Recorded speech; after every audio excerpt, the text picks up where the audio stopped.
Kaguya is the best romantic comedy of all time. That's the video. Thanks for watching, folks. Make sure to like, comment, and subscribe, and hit the notification bell. Kidding. Kaguya-sama Love is War is one of my favorite anime of all time. In fact, it's my favorite rom-com anime of all time, and I've seen more rom-com shows than any sane human being should in one lifetime. No wonder I'm a chronic alcoholic. Created by author Aka Akasaka and produced by A1 Pictures, Kaguya has taken the anime world by storm, winning the hearts of millions since the release of the manga in 2015 and the TV series in 2019. Today I'm going to focus specifically on the anime adaptation because shamefully I've never read the manga and intend to keep it that way until the anime is over. And there's good reason for that. You see, Kaguya is special. Quick disclaimer, as with all my videos, I'm going to try to keep spoilers to a minimum. I would like people to go into this show mostly blind, and so I'm only going to focus on part of the first season as there are 3 seasons and a movie currently in the works. So if there are characters or plot elements that I don't mention, don't worry, I'm doing it on purpose. So without further ado, let's continue on with the video. The premise of this show is unlike any other romance show I've ever seen. Instead of the typical boy meets girl romance trope, we're treated to something more unique. Our main protagonists, Shirogane and Kaguya, are geniuses at the top of their class. Both are members of the school's student council, Shirogane being the student council president, while Kaguya acts as second in command. The kicker is that the both of them are already in love with each other. And instead of one mustering up the courage to ask out the other and begin a budding high school romance, the two engage in a battle of wits to force the other to confess their true feelings in an almost psychological mind war, akin to something we'd see in shows like Death Note or Code Geass. It's with this intriguing spin that the show, in my opinion, achieves the perfect balance of romance and comedy. The constant battles to get the other to confess makes for wacky fun scenes, like the two of them trying to get the other to share an umbrella in the rain to force them closer to confession, or attempting to get the other to give up their contact information because both of them are too stubborn to just go ask, or voting on where the council should take a trip in order to set up the perfect romantic circumstances to have the other one feel the need to confess even more. The battles serve extremely well as comedy, having these constant conflicts be outrageous and hilarious like a gag show, but they also build up this will they won't they dynamic that strengthens the romance aspect. Each battle develops our main characters more and more, turning what originally felt like just a parody of romance anime into a heartfelt story of two people struggling with their emotions and trying to work up the courage to express how they really feel about each other. Every quote-unquote gag is actually build-up for a more romantic story thread, and as a viewer, it's absolutely refreshing. Gone is the super serious melodrama that is normally forced into my eyeballs.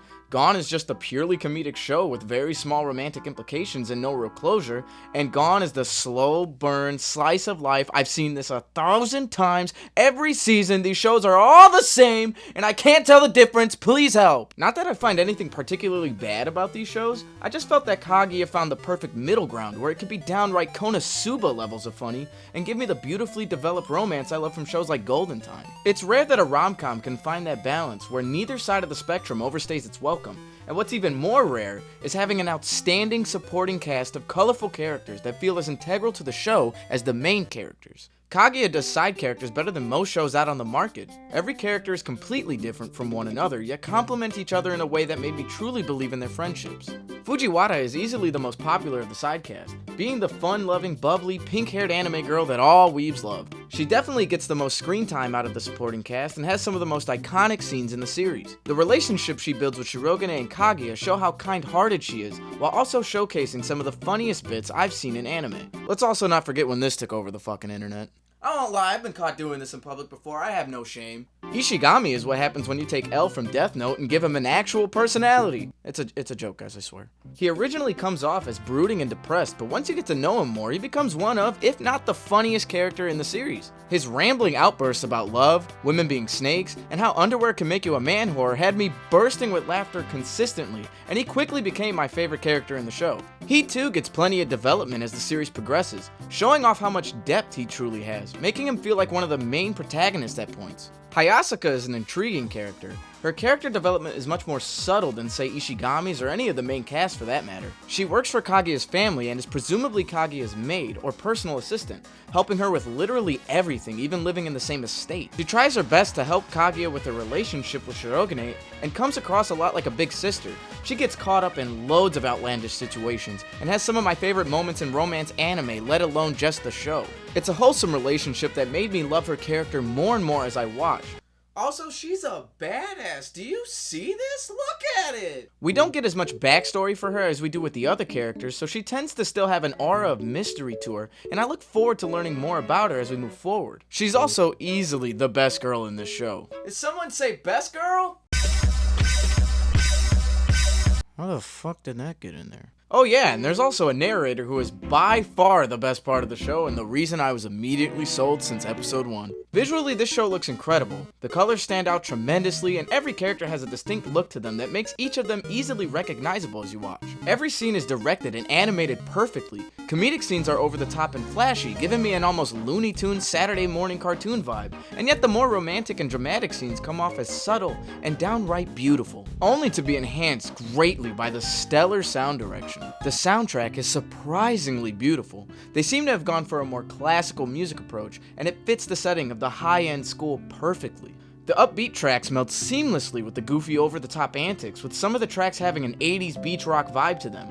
The more emotional and serious tracks drive home the more powerful moments, and really hit me in the soul, investing me more into the characters and the beautiful romance at hand. A standout track for me being the track Kono One Nen, which gives me Mozart flute and harp concerto vibes. I'm a music nerd, I don't know what you expect from me. The openings and endings of the show are some of the most consistently banger songs I've heard in an anime.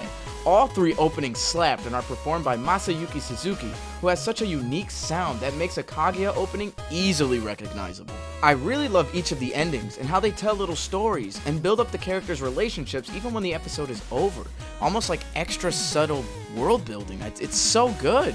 Also, Chica Dance. The voice acting is quite stellar, both in sub and dub. I first watched the show in dub due to working a full-time warehouse job and being criminally bored, and to my surprise, it's one of my favorite dubs next to Konosuba. Now, I'm not usually a fan of English dubs, but in this case, every character sounds fantastic and truly made me forget I was watching a dub in the first place. In both sub and dub, the characters sound phenomenal and convey the perfect amount of emotion in each scene. Side note, the dub narrator is the funniest character in any dub, and I live for him, so suck my balls. Kaguya showed up in my life at the right time. I originally put this show off when it first aired due to being burnt out on the copy and paste isekai or slice of life anime we constantly get force fed, and I was tired of anime in general. I needed a show to reignite my love for romance anime, and Kaguya delivered in spades. It's provided comfort to me in some of my roughest moments and given me a reason to smile and laugh and sometimes even cry. It's left its mark on me, and whether you agree with me or not, this show will always be a masterpiece in my heart, because to me, Kaguya is special.